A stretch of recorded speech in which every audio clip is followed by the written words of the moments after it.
السلام عليكم ورحمة الله وبركاته. بصوا الحلاوة، بصوا الجمال. الحاجات طبعا الأسعار غالية جدا وأوفر، فأنا قلت بقى لازم أعمل الحاجات ديت وأدلع ولادي. فزي ما أنا قلت لكم امبارح وعملت لكم البث المباشر وريت لكم الحاجات اللي أنا عاملاها. فالصراحة بصراحة حاجات في منتهى الجمال. وقلت لكم هنزل لكم الطريقة والمقادير مظبوطة. طبعا هنزلها لكم. بصوا بجد تحفة بيتزا، وكل ده من كيلو دقيق. بيتزا وميني كايزر وميني بيتزا وكمان الباتيه. بجد حاجة تحفة. هقول لكم بقى المقادير مظبوط. زي ما انتم شايفين كده انا عندي بولة. طبعا هحط المقادير كلها سايلة، وبعد كده هحطها في العجانة عشان نعجنها. عندي كوبايتين مية. طبعا خلي بالك ان بيختلف الدقيق عن دقيق تاني. تمام كده، ممكن ياخد معاكي الكوبايتين مظبوطين او اكتر او اقل. فخلينا مع بعض كده وهقولك العجينة هتطلع مظبوطة بشكلها ازاي، وهتقدري تتحكمي بالعجينة نفسها يعني. عندي هنا كوبايتين مية، حطيت معلقة من الملح ومعلقة من السكر. بصوا احنا هنعمل كله مع بعض.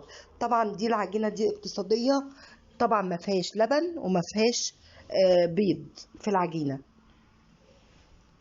تمام كده. انا عندي هنا كيس خميرة هفضيه كله. زي ما انتم شايفين كده هقلبها كويس جدا.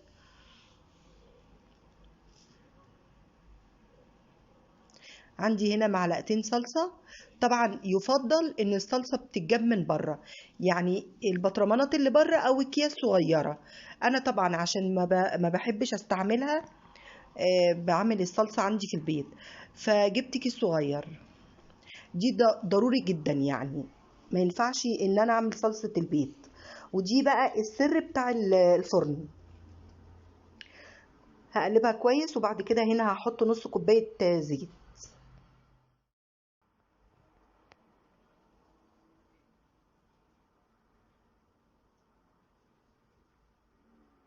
بصوا ما شاء الله لونها حلو جدا.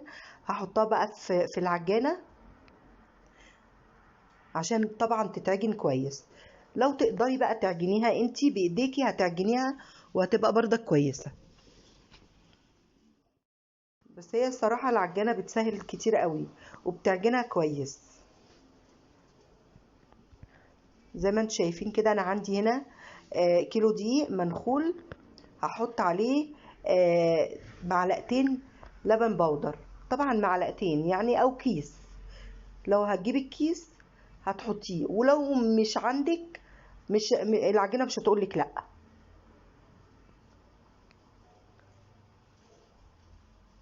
هنزلهم بقى على المواد السائله كلها اللي في العجينه.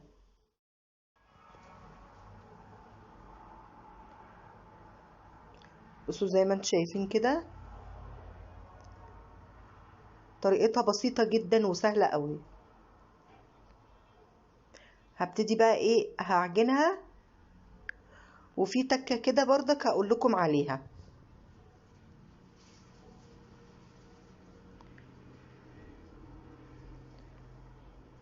طبعا مش هستعجل عليها، يعني هسيبها في العجانه شويه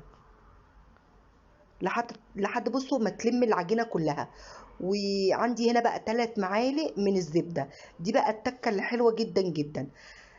والعجينه دلوقتي هي ما لمتش، فانا هحط ال3 معالق زبده دول، معلقتين زبده. هحطهم في قلب العجينه عشان تلم بقى العجينه معاها. الزبده هتديها طعم حلو جدا. بصوا هبتدي بقى اعجنها تاني. هشغل العجانه وهوريكم كمان ملمس العجينه عشان تعرفي ان انت تظبطيها. يعني انا مش عاوزاها تقيله، لا انا عايزاها خفيفه كده. عجينه بتلزق كده زي سلايم. شفتوا السلايم كده؟ تبقى زيها بتلزق.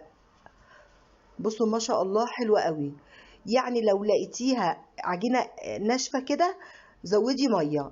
لو لقيتيها طريه جدا جدا ما تقدريش تمسكيها زودي دقيق. بصوا عامله ازاي. ملمس العجينة تحفة تحفة، ما شاء الله حلوة قوي، وبتلزق على فكرة في الايد. هغطيها وهسيبها بقى تخمر.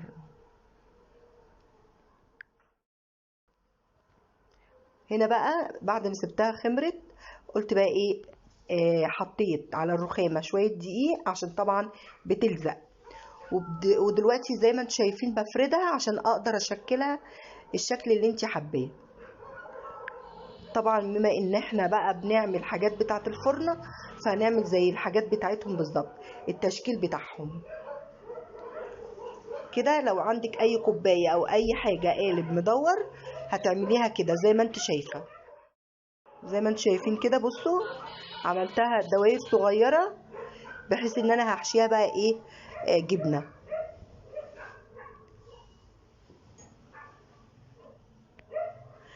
دي بقى بتحب بقى الجبنه البراميلي قوي، يعني لازم جبنه براميلي، بتدي طعم حلو قوي، وهتديكي بقى طعم الجبنه يعني الباتيلي في الفرن.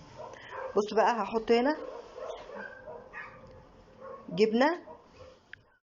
بصوا بقى كده بقى ايه، هرص كله كده، هشكله كله بالجبنه، وبعد كده ايه هقفلهم كده، وهنجيب صاج مدهون زيت عشان نحطه في الفرن. بصوا زي ما انتم شايفين، بصوا انا بقفلها ازاي، بقفلها كده اهي، وبشيل منها بقى اي دقيق بشيله. وكده كده احنا بقى ايه، هناخد صفار بيض وهنحطه من على الوش عشان يدي بقى اللون الذهبي الحلو قوي ده. بصوا، ده مش هنستكفى بقى بده بس، لا، ده احنا هنعمل بيتزا، وهنعمل الكايزر، وهنعمل بقى حاجات حلوة قوي. يعني بالكيلو دقيق ده عملنا بقى ايه كل الحاجات اللي في الفرن، يعني ما شاء الله. بصوا هنا بقى انا عايزه الفه زي الرول كده، فجبت الجبنه وقطعتها كده صغير، ورشرشت كده على العجينه، وهلفها زي الرول. الله، حلوه قوي قوي قوي بجد. وبصوا العجينه عامله ازاي، ما شاء الله تحفه. الواحد بقى بيتبسط قوي لما بيعمل الحاجات دي في البيت، وتلاقي العيال رايحين جايين عليها، ما شاء الله. بصوا بقى الرول ازاي. طبعا عشان تطلع متساوية، هاخد بقى الجزء الأولاني والطرف الأولاني والطرف الأخير ده التاني، هقطعهم خالص، يعني هشيلهم خالص. وبعد كده ايه، هقطع بالسكينة، هيطلع شكله حلو قوي. بصوا زي ما انتم شايفين، ما شاء الله حلوة بجد.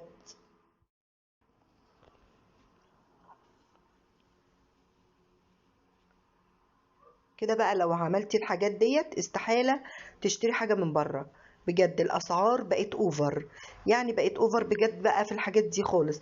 يعني احنا عندنا عشان هنا بقى القاهرة الجديدة بيبيعوها ب170. يعني ليه؟ ليه بقى؟ بصوا، انما بقى لو جبتي كيس دقيق، حتى لو كيس الدقيق ب30 جنيه، شوفي هتعملي الكمية دي كلها واكتر من كيلو، يعني طلع لي كتير قوي. دلوقتي بقى بشيل اي دقيق. وبعد دلوقتي بقى ايه هنعمل ايه، اخدت الصفار بتاع البيض، وحطيت عليه شوية لبن صغيرين، وهنبتدي بقى ندهن الوش بتاع الباتيه. طبعا اي دقيق انا بشيله زي ما انتم شايفين كده. هدهن الوش كويس جدا، عشان طبعا ايه، هحط بقى فيه سمسم وحبة البركة.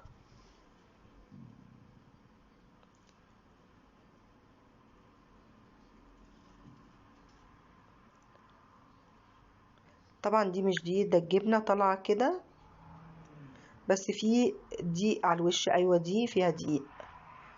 فانا بحاول بقى ايه عشان ما يبقاش فيه دقيق خالص، واعرف يعني اعرف يعني مثلا ايه، اعرف احط حبة البركة والسمسم يلزقوا بسرعة.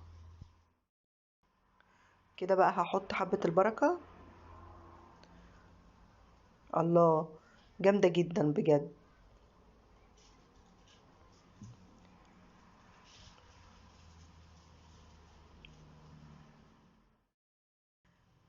كده هشكلها كده، وبعد كده هندخلها الفرن، وهنبتدي بقى بقية العجينة نعمل منها حاجات تانية. هعمل منها بقى الكايزر، وميني كايزر وميني بيتزا، هيبقوا حلوين جدا. وهقول لكم الحشو كمان بتاع البيتزا. زي ما انتم شايفين كده، بعد ما خلصت الصاج، بصوا الجمال، بصوا الحلاوة بعد ما طلع من الفرن. بصوا عامل ازاي بجد، تحفة. والجبنة باظة بقى، تحفة. هنا بقى عملت الحشو بتاع البيتزا، جبنة رومي وجبنة بيضة، وحطيت بضاية ولانشون وطماطم وحاجات بقى بتاعت البيتزا. بصوا هنا بقى بعد ما طلعت بقت تحفة. والكايزر بكور صغيرة، ما بتاخدش وقت، بس عملت كمية حلوة قوي قوي قوي. بصوا بقى بعد ما خلصت البيتزا وخلصت الكايزر والباتيه، بجد الطبق ده بقى يتجاب بقى بكام عندنا هنا؟ طبعا مش هتكلم، الحمد لله. ما شاء الله، بصوا العجينة عاملة ازاي، تحفة حلوة قوي قوي. ده بقى هحشيها لانشون وجبنة رومي، تحشيها اي حشو انت حباه. بصوا بقى العجينة عاملة ازاي، طرية جدا. دي البيتزا تحفة بجد، حلوة قوي، بتمنى تجربوا.